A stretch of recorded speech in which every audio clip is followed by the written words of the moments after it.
Правилото е стига една порака во првите 24 часа. Најчесто граѓаните потврдија дека стигнува и во првите 5 минути, но ево да кажеме дека стигнува во првите 24 часа и таму има дека сте сториле сообраќајен прекршок и треба да го отворите линкот.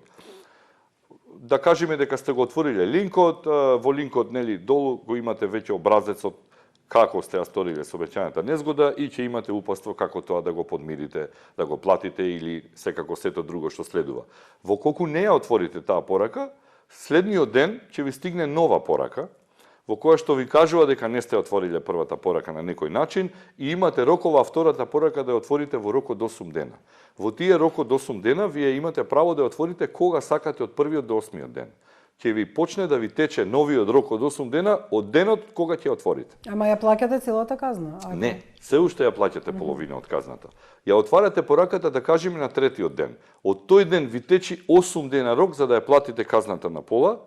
Во колку и тие 8 дена, овие првите што ги спомнавме, не ја отворите пораката, ви стигнува нова порака со рок од следни 8 дена во која што немате веќе право поволност да ја платите пола од цената за казната, туку треба да ја платите целата и след тоа да го подмирите. Но и да се пожалите или да врочите приговор на истото, за да нели отиде на суд истото.